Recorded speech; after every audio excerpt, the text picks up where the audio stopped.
What is up, guys? For this video we're going to finally be getting the hood back on the Dakota so that I can take it to the car wash and wash all the dust off of it from when I was grinding the floors. I can't, just not have a hood on the thing, and the point of it's to be sort of a sleeper, even though the exhaust gives it away.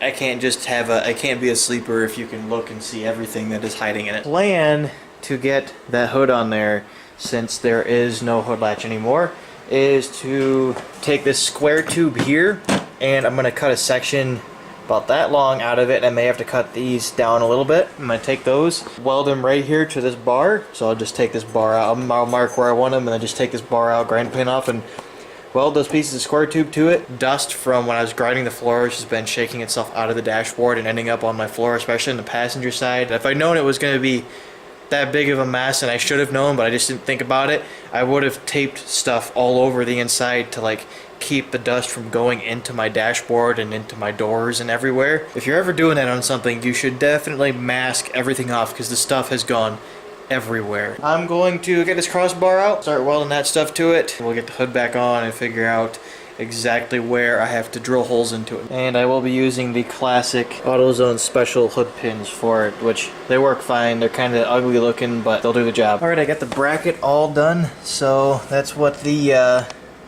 tabs look like that I made. So I just cut them a little bit shorter and to length, and drilled holes into them and sprayed some paint on them, and now that's all taken care of. And I'm going to let this dry while I get the hood bolted on. So I'm going to set the camera up somewhere and just kind of record me struggling to put this hood on by myself. And that way if I end up breaking my windshield or something, at least I'll have it on camera. So hood on, we can get the hood pins in it and mark out where the holes need to be drilled into the hood.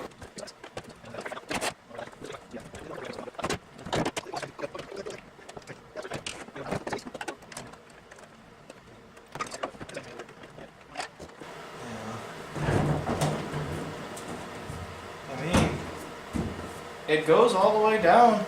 I think it looks pretty good with the hood back on it. It really has been a long time since I've seen it with this on here. I'm gonna finish bolting the hood back on, and I'll get the upper core support bar in. We'll start figuring out where to put the holes in the hood for the pins. Drill the holes, put the little plates on so it's not quite as ugly and scratch the crap out of the hood, even though it obviously doesn't matter. Let's just get this done and enjoy being able to drive with the hood on it again. Alright, as you can see, I've got a slight problem here, which is what I was afraid of, and it's that these pins don't stick quite far enough up. Kind of annoying, but I'm going to go pull everything back out, weld the nuts to it, repaint everything, because I'm going to have to repaint it all because it's going to rust if I don't.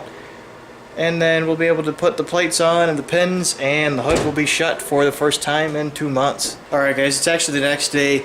Basically, everything I did yesterday didn't end up working at all. The old pins are in the garbage because I welded the nuts to the bracket, the upper core support bar, and then welded the pins into those nuts because I couldn't get a nut on the bottom, so I just figured I would get them into place and weld them so they can't spin loose, kind of like what I did on the Grand Am.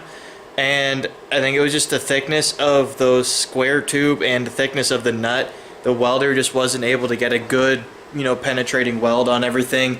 Had one of the two materials maybe been thinner, it probably would have welded fine. I think just how thick that tubing was that I used to make those brackets with, and the nut was just soaking all the heat out of the welder, even on its max setting.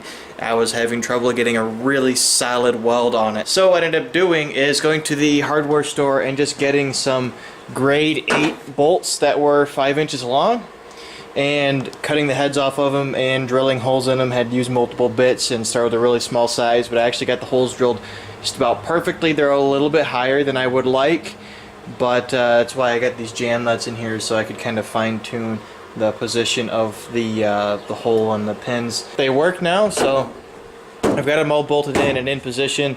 The hood will sit a little bit higher once I have the grill in here, and there's supposed to be these little plastic things in here to kind of help adjust the height of the hood.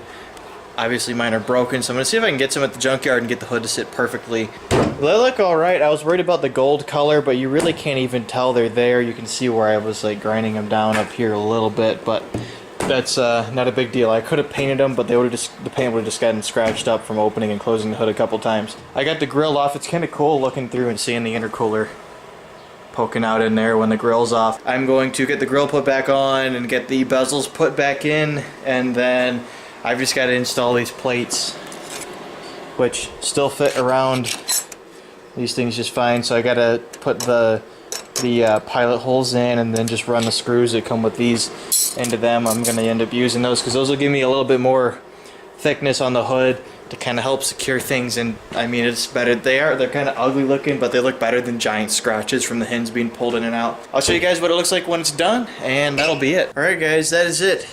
Everything is done.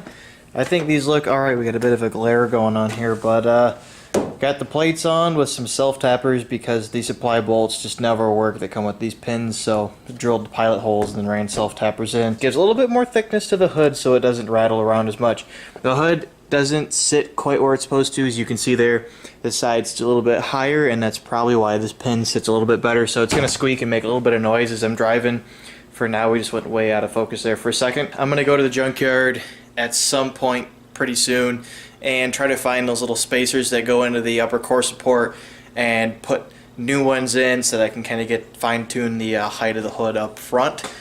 But that's it. The hood is back on the truck, and I can go finally wash it for the first time, and I don't even know how long. I mean, you would never know from the outside. Nothing really gives this thing away at all that there's anything really going on underneath the hood, which is pretty cool. And it's just nice seeing it with the hood on because it looks complete again. It looks bigger with the hood on it, which is just really funny to me. I think the hood sits like it kind of curves up a little bit, but I'm happy with that. If you guys enjoyed this video, please hit that like button. If you're not already subscribed, please subscribe, and I will see you guys in the next one.